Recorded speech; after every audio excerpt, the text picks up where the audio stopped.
By the middle of the 1950s, the Catskill Mountains, 90 miles northwest of New York City, held more than 500 resorts. 500 resorts and roughly 50,000 bungalows, and close to 1,000 rooming houses besides. 500 resorts drawing more than 1 million visitors every single summer, in a region that, by some accounts, held the largest concentration of resort hotels found anywhere on Earth. Today, most of those 500 resorts do not exist at all, not as businesses, not as buildings anyone could still point to on a map. What remains are ruins scattered through second-growth forest, collapsed ballrooms open to the sky, empty swimming pools with birch trees rising through the shattered tile, dining halls built to seat thousands now home to nothing but weather and rot. The distance between 1 million guests a summer and an empty forest is not the story of one failed business. It is the story of an entire American industry built twice in these same mountains and abandoned twice for two entirely different reasons, a century apart. It begins on a ledge more than 2,000 feet above the Hudson Valley, with a story a young writer set here in 1819 about a man who fell asleep for 20 years and woke to a world he no longer recognized. Chapter 1. The Ledge Above the Clouds. Washington Irving had published that story, Rip Van Winkle, in 1819, inside a slim collection called The Sketchbook, and he said it explicitly in these mountains, a hazy, blue-gray range visible from the Hudson River, populated in his telling by the ghosts of Henry Hudson's Dutch crew, rolling 9 pins in the thunder while a lazy villager slept the revolution away. Irving had spent almost no real time in the Catskills before he wrote them into American literature. What he produced anyway was a founding myth for a mountain range that had, until that point, had no myth at all. Within a few years, the Catskills were not simply a range of hills to the west of the river. They were the wilderness, the first landscape in the young republic famous enough to draw visitors who had never read a page of the book that made it so. Something had to receive them. In 1824, a stock company of businessmen from the river village of Catskill opened the Catskill Mountain House on an escarpment ledge more than 2,000 feet above the Hudson Valley, the first mountain resort built anywhere in the United States, a long white building fronted by a row of tall columns, set directly on the lip of a cliff with nothing beneath its porch but air, and on most summer mornings, cloud. It was not a hotel so much as a viewing platform that happened to serve dinner. Getting there was its own kind of pilgrimage. Guests took a steamboat up the Hudson from New York City. Guests transferred at the landing to a stagecoach for the climb up the old mountain road. Guests arrived, finally, at a hotel where the entire point of the visit was to stand on a porch above the clouds at sunrise and watch a valley a half-mile below disappear and reappear in the mist. And then, in 1825, a young painter came up the same river. Thomas Cole was an English-born engraver's son who had crossed the Atlantic with his family as a teenager and worked at ordinary trades in Ohio and Pennsylvania before he ever picked up a brush with any real ambition behind it. He arrived in New York in the mid-1820s, traveled up the Hudson toward the escarpment, and began painting the mountains in something close to the register Irving had already written them in: vast, mist-choked, older than the country that had only just discovered them. The canvases he brought back from those trips became the founding documents of the Hudson River School, the first art movement the United States could claim as entirely its own, grown out of a single stretch of river rather than imported from London or Paris. Cole did not stay the only painter on the ledge for long. Frederick Church, his most prominent student, climbed the escarpment in 1849 and painted Above the Clouds at Sunrise. From the mountain house porch itself, the hotel's columns just visible at the frame's edge, the valley beneath drowned entirely in white. Neither man simply visited and left. Both stayed at the hotel for weeks at a stretch, boarding alongside the guests and sold canvases directly to the same travelers who had climbed the mountain to see the view the paintings now let them carry home. A hotel porch had produced, in the span of 30 years, a foundation myth, a resort industry, and a national school of painting. The ledge, the story, and the paintings had made the Catskills famous. What arrived next would make them fashionable. Chapter 2. No Hebrews or Consumptives. By the 1880s, the Catskill Mountain House had become a fixture of American public life in a way no resort before it had managed. 3 presidents of the United States climbed the escarpment to see the view Cole and Church had already put on canvas for them. Ulysses Grant came, still trailing the fame of the Union command he had held 2 decades earlier. Chester Arthur came, president through the accident of an assassin's bullet. Traveling in the plain style he preferred off the record.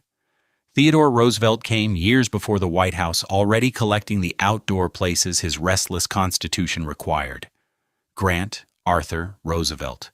3 names that made the ledge above the Hudson a fixed point on the national map, not only the artistic one. The competition arrived in 1881.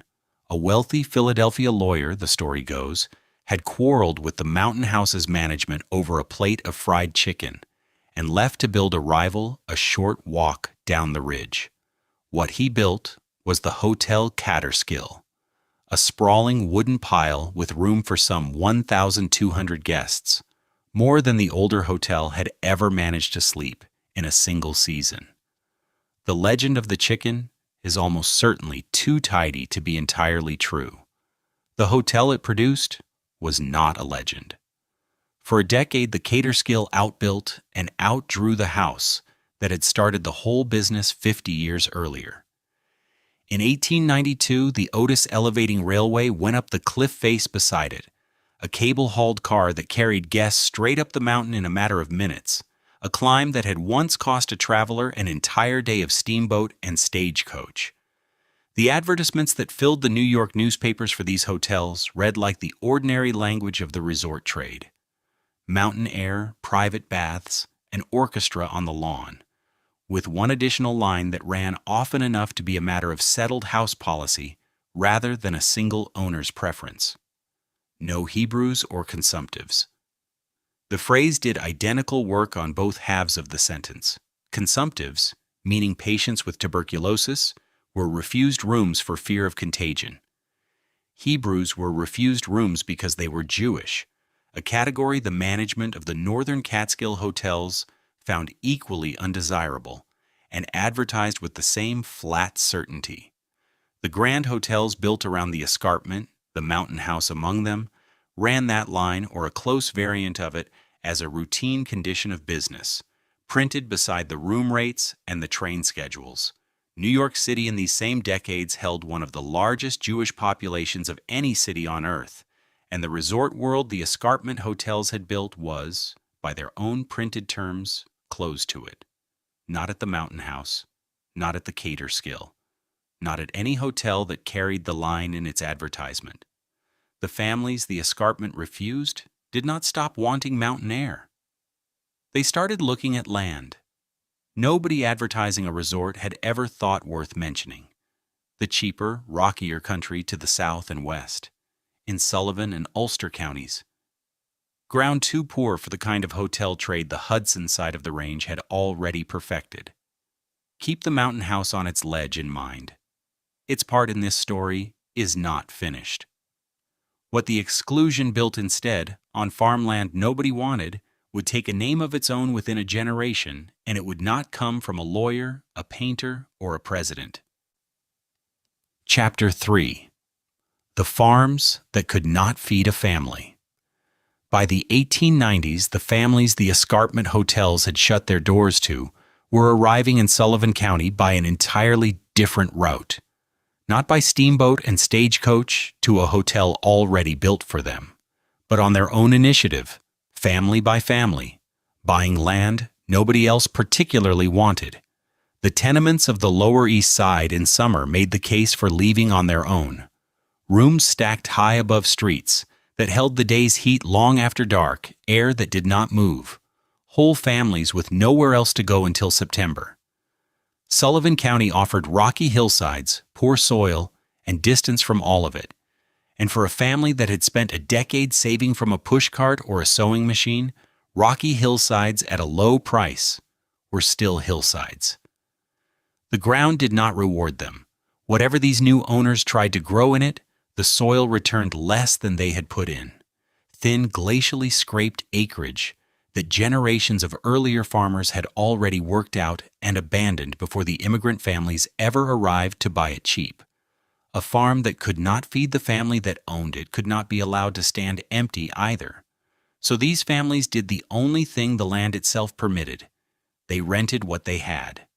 They rented a bedroom. They rented a porch. They rented a shelf in the kitchen where a second family could keep its own pots and its own dishes and cook its own dinner under the same roof. The arrangement had a name before long, the Kuchelein, Yiddish for cook it yourself, a boarding house in only the loosest sense of the word. No dining room, no staff, no meals included, just a room to sleep in and a shared kosher kitchen where every family boarding under that roof cooked its own food at its own hour, on its own shelf, and washed its own dishes after. It was not the American plan the northern hotels advertised. 3 included meals served in a columned dining room.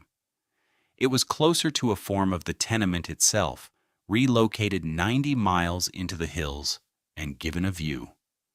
The Ontario and Western Railway carried the boarders up from the city, a line that had spent decades hauling coal and milk through Sullivan County and now discovered a different, more reliable freight riding its cars every June. Whole families with steamer trunks, coming up to occupy a rented shelf and a rented bed for a summer, then riding the same line home again in September. By the time the season repeated itself a few more years running, the boarders and the farm families hosting them had given the whole region a name of its own, and it was not a name any hotel brochure had chosen for it. They called it the Borscht Belt, after the beet soup ladled out at nearly every one of those shared kosher kitchens, a joke the families told about themselves before anyone outside the mountains had ever heard the phrase. None of this had a founder yet, not the way the escarpment hotels could point to the men who had built them. It had only farms and families and a railway and a soup. Somewhere among those same rocky acres within another generation, a man who had already failed once at running a restaurant in the city was going to buy a farm exactly like these.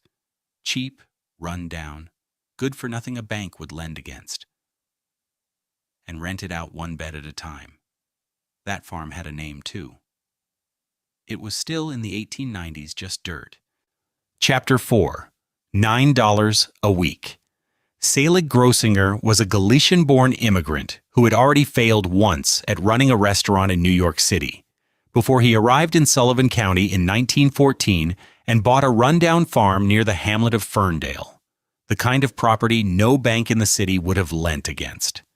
He had no partners, no hotel experience, and by most accounts no plan beyond turning one failure into something else before the money ran out entirely. What he bought was not a resort. It was dirt with a farmhouse standing on it, in a county already filling with families doing the same arithmetic on land nobody in the northern Catskills had ever thought worth a brochure. Grossinger did not build a hotel that year. He rented rooms in the house he already had, to boarders who arrived expecting nothing grander than a bed and a kitchen shelf. The first boarders reportedly paid $9 a week. A bed, 3 meals, and whatever the mountain air was worth to a family that had spent July sweating through a Lower East Side walk-up. $9 a week.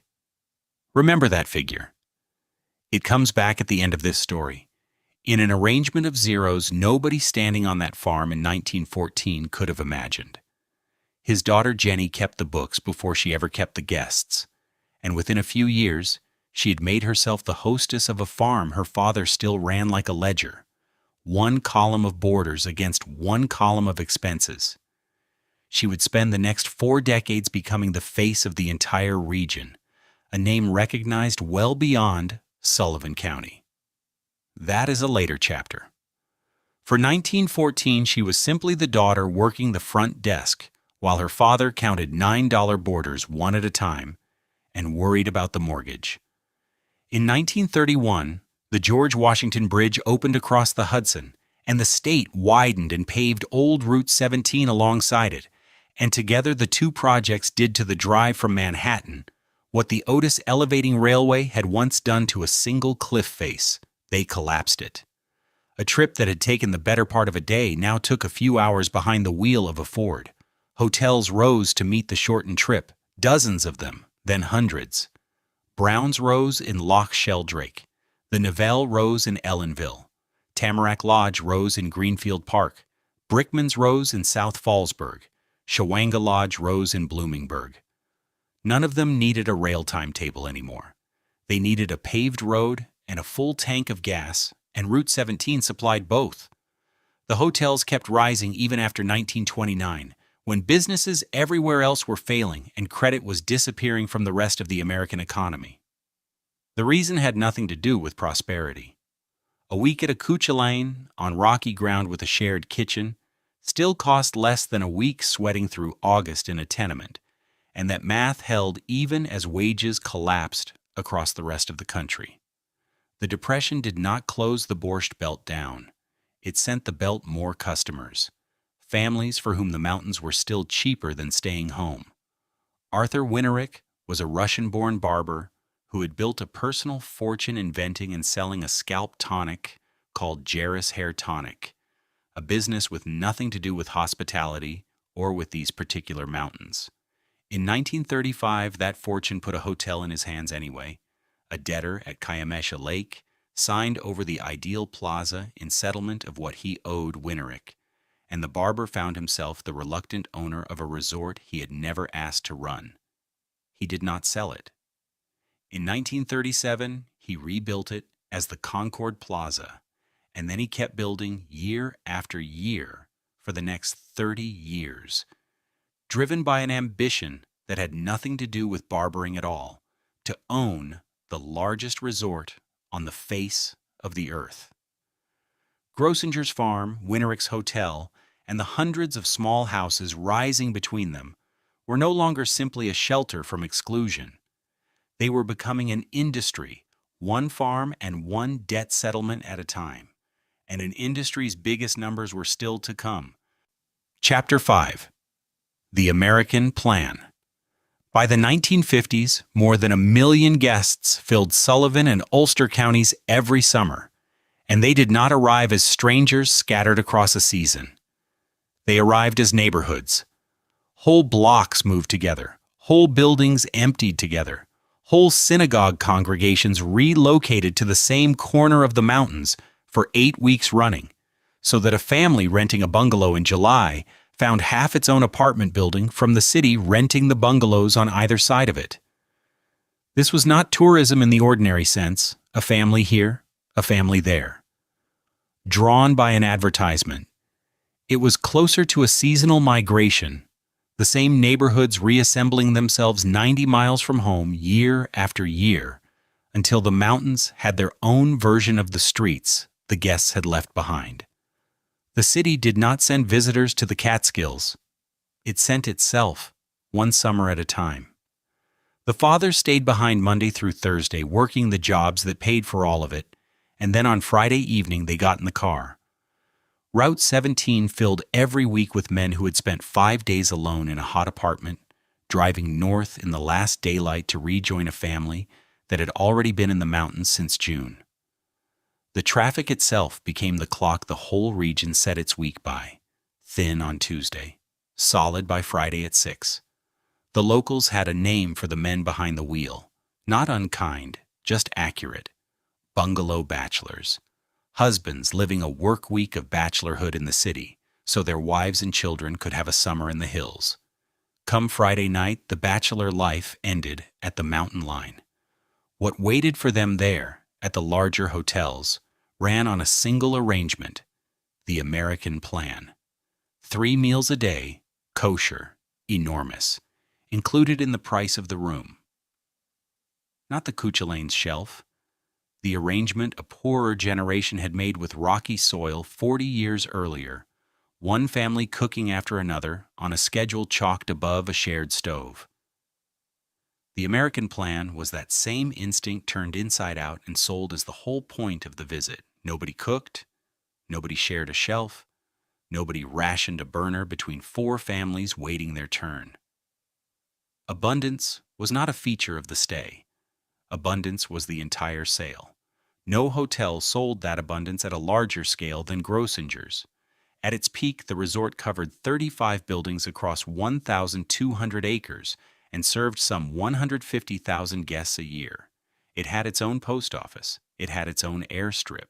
It had, in its main dining room alone, seating for 1,300 people eating at once, waiters moving down the aisles in a single choreographed shift, 3 times a day, all summer. In 1952, Grossinger's became the first resort anywhere in the world to cover a ski slope with artificial snow, manufacturing in February the one commodity these mountains had never needed help producing in July. Picture the grounds at Ferndale on a Friday evening in the July of 1952. Route 17 carries a line of sedans that does not thin until well after dark, each one turning up the drive past a post office that is already closed for the day and an airstrip lit only by the last of the sun. The dining room windows go bright in blocks as the staff sets 1,300 places, and somewhere behind the kitchen, the smell of a Friday brisket is already moving out across the lawn on the evening air. Car doors, 100 at a time. Children's voices, still awake past their bedtime, running the paths between buildings. A porter's radio playing faintly from an open window. A farm no bank in the city would have lent against 40 years earlier is now a small city of its own, with its own mail, its own runway, and 1,300 places set for dinner before the first guest has even parked the car. The abundance drew more than families. Within a few years, it would draw champions, singers, and the biggest names in the country. Chapter 6. The Monster and the Bellhop. Jenny Grossinger had inherited a boarding house built on $9 boarders and a ledger her father kept by hand. What she built from it through the 1940s and into the 1950s was something closer to a court. And she was its permanent hostess. Champions trained on her grounds, singers were discovered on her stages, reporters filed stories from her dining room as if it were a dateline of its own, and the wire services ran them nationally. A farm town in Sullivan County suddenly worth a photographer's trip from Manhattan. Rocky Marciano prepared for his championship fights at Grossinger's, running the mountain roads before dawn and sparring in a ring the hotel had built for exactly this purpose, until the resort's name became shorthand in the boxing press for a training camp of real consequence. A teenage singer named Eddie Fisher performed for the guests one summer and was heard by one account by someone who mattered. The kind of discovery Catskill hotels claimed for a dozen other careers over the following decade with varying degrees of accuracy. Grossinger's had stopped being a place people escaped to. It had become a place careers passed through. A few miles down the same roads at Kiamisha Lake, Arthur Winterick was solving every problem the only way he knew how. The Russian-born barber who had taken the ideal plaza in payment of a debt had already rebuilt it once, in 1937, and rebuilding, for Winterick, had never been a project with an end date. By the 1950s, the Concord Hotel covered some 2,000 acres and offered 1,500 guest rooms, and its main dining room could seat 3,000 people at a single service, a number that made even Grossinger's 1,300 places look almost modest by comparison. Winterick cut a golf course into the hillside and named it the Monster, and the name held. Golfers who played it ranked it among the hardest courses in the country, a deliberate, engineered cruelty laid into a resort otherwise built entirely on comfort and abundance. Every time the Concord ran short of rooms, or beds, or stage time, Winterick's answer was the same one it had always been. Another wing went up, another floor went on top of it, another act got booked into the showroom. The Concord did not grow by plan. It grew by reflex, one addition answering one shortage year after year for 30 straight years. Not every hotel chased that kind of scale. In Thompson, the Kutcher family ran their hotel and country club as a single household business, passed down inside the family from one generation to the next without ever once changing hands. 3 generations working the same grounds long after Grossinger's had grown into something closer to a corporation with a hostess at its head. It was at Kutcher's in the early 1950s that a lanky Philadelphia teenager named Wilt Chamberlain spent his summers carrying suitcases for tips. A bellhop who happened, in the hours he wasn't working, to be unbeatable on the hotel's outdoor basketball court.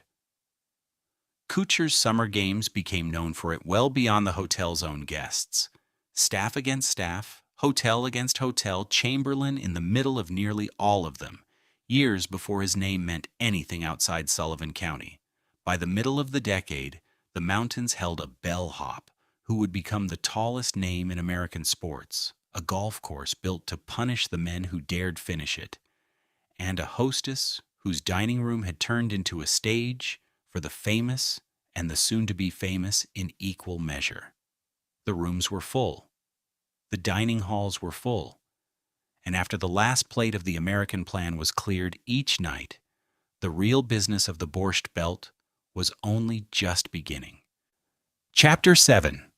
2 shows a night. The dining rooms had fed 1 million guests a summer. The nightclubs built out behind them fed something else. An entire generation's sense of what was funny, rehearsed nightly, in front of an audience that had already eaten, had nowhere left to go, and expected, as a matter of the American plan itself, to be entertained until the small hours. Every hotel of any size employed a figure the region called the tumbler, a word borrowed from the Yiddish for commotion, whose only job was to keep the guests laughing from the pool deck at 10 in the morning to the nightclub floor past midnight. Grossinger's ran the trade at its most refined.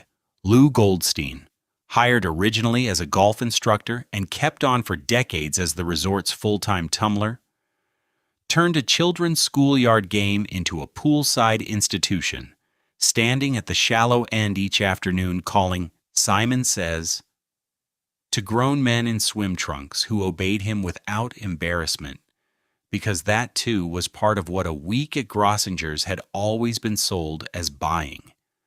The stage work paid less than the tumbler's tips, and it asked for more. Sid Caesar was still a teenager when he picked up a saxophone in a Catskill hotel band, working the dance sets years before he had a single line of comic material to his name. Jerry Lewis worked the same circuit as a busboy, clearing plates from tables where his own parents were performing that same evening. A teenager stacking dishes in front of an audience that had no idea the kid clearing their table would end up owning half of it. Neither man was unusual in this. The mountains did not so much discover comedians as manufacture them, on a nightly schedule, in rooms too small and too close to hide a bad set. Mel Brooks worked the circuit. Joan Rivers worked the circuit. Don Rickles, Henny Youngman, and Rodney Dangerfield worked it too, each one sharpening an act in front of the same unforgiving audience of garment workers and their wives, an audience that had paid for comfort and would not sit quietly through a joke that failed to land.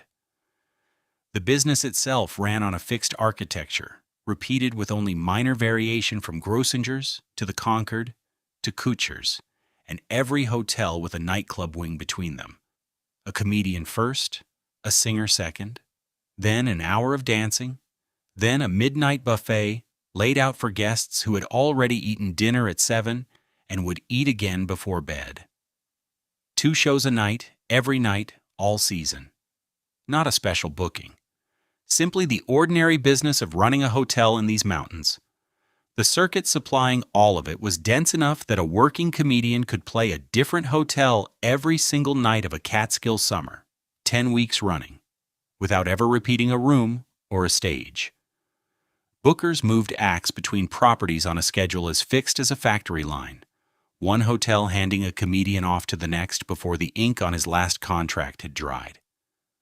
By the middle of the 1950s, the mountains held their own comedy circuit, their own stage-trained comedians, and their own audience large enough to launch a career before it ever reached a television camera in New York.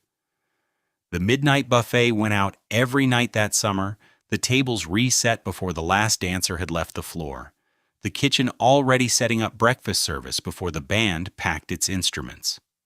2 shows a night, every night all season. The lights over Kiamasha Lake did not go dark before 4 in the morning. Chapter 8, The 3 A's. And then very quietly, the reasons the Borscht Belt existed at all began to dissolve, one by one. No hotel closed to mark the moment. No headline announced it. The Sullivan County historian John Conway later reduced the whole unraveling to 3 words, the 3 A's: air conditioning, assimilation, and airfare. Each of the 3 worked on its own schedule, in its own decade, and not one of them needed a single hotel in Sullivan County to fail a single booking before it started doing its damage. Air conditioning arrived first, bolted into the windows of city apartments and offices through the 1950s and into the 1960s, and it did its work plainly.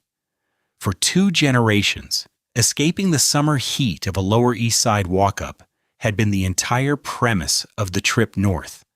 The reason a family paid for a bed at Acucha Lane. The reason the fathers drove up Route 17 every Friday evening. The reason the migration existed at all. Once a compressor and a window unit could do the same job for the price of a monthly bill. Escaping the heat stopped being a necessity that required a mountain at all.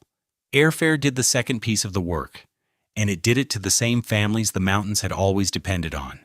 Cheap jet service put Miami Beach a few hours from the city, put the Caribbean within the same afternoon, put Europe within reach of a 2-week vacation for people who had never before been able to afford the distance.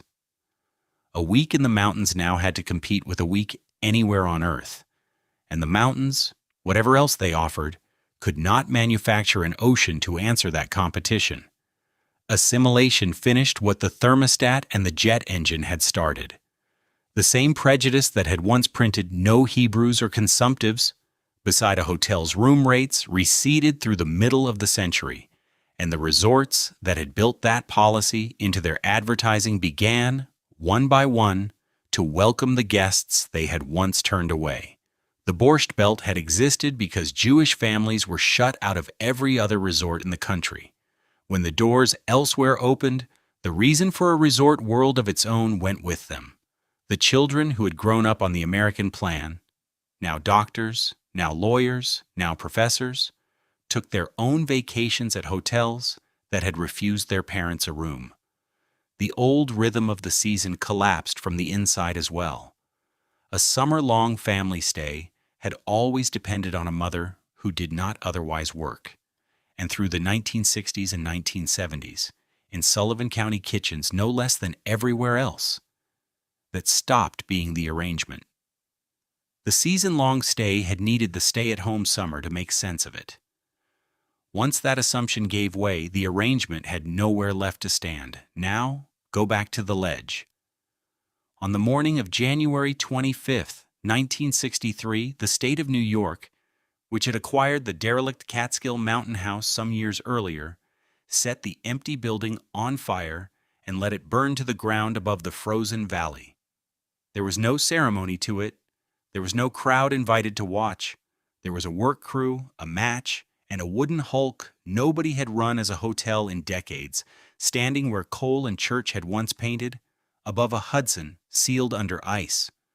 The first resort built in America ended as a controlled fire on a winter morning, and by afternoon there was nothing on the escarpment but the ledge itself. 6 years later, the mountains drew the largest crowd they had ever drawn, and it had nothing to do with a kosher dining room. In August of 1969, 500,000 young people arrived at Max Yasgur's dairy farm in Bethel, Sullivan County, for a festival that borrowed its name from a town 40 miles away. The dying Borscht Belt, dissolving through that same summer, could not have booked most of them a room if it had tried. They had not come for the American plan, or a tumbler at the pool, or a comedian working a midnight set. They had come looking for an escape. Their parents' hotels had never learned how to sell, and they found it on a dairy farm down the road. The hotels themselves were still standing. What no longer stood was any reason for them to. Chapter 9. The Inventory of What Remains. They came first for the 20-room operations. The Cuchulains that had never installed air conditioning, because air conditioning had never been the point of a Cuchulain. The family-run houses that ran on a crew of neighbors instead of a staff. They came next for the mid-sized hotels, the Browns and Tamarack tier that had filled 100 rooms in 1955 and could not fill 40 by 1970. They came last, but they came, for the famous names too. The closures ran through the 1960s and into the 1970s in the hundreds, in exactly that order. Small first, then large. Jenny Grossinger died in 1972. On the grounds of the resort her father had opened as a $9 a week boarding house 58 years earlier. She did not live to see it close. 14 years later, in 1986, the Grossinger family sold the hotel for $9 million. And the dining room that had once set 1,300 places for a single dinner shut for good. $9 a week in 1914. $9 million in 1986. The distance between those two figures is not simply inflation. Inflation alone does not turn a boarding house into 35 buildings across 1,200 acres. It is the entire arc of this story, compressed into a coincidence of digits that nobody arranged and that the record simply happens to contain. 1 year later, in 1987, a film called Dirty Dancing turned a fictional version of the hotel, Kellerman's, into a permanent fixture of American nostalgia, playing forever on a screen a resort that had already closed its doors before a single frame of it was shot. The Concord held out longest among the giants. Arthur Winterick's answer to every problem had always been another wing, another floor, another act, and the hotel he built that way ran until 1998, outlasting Grossinger's by 12 years on the strength of scale alone. It sold at auction in 1999 for roughly $10 million, a fraction by any measure of what Winterick had poured into 2,000 acres and 1,500 rooms across 3 decades of continuous construction. The hotel stood empty for nearly another decade before it was demolished in 2008. Kuchers outlasted them both. It closed in 2013, the last operating grand resort of the Borscht Belt, run by the same family for more than a century, and the buildings came down the year after. Grossinger's itself stood empty for 3 decades, and in that time it became one of the most photographed ruins in the United States. Not despite the decay, but because of it. Urban explorers documented the indoor pool with birch trees growing through the shattered skylight, the ballroom's carpeted floor to cornice in moss. The $9 farmhouse's descendants returned in the end to forest. Demolition crews leveled the last standing building on October 19, 2018.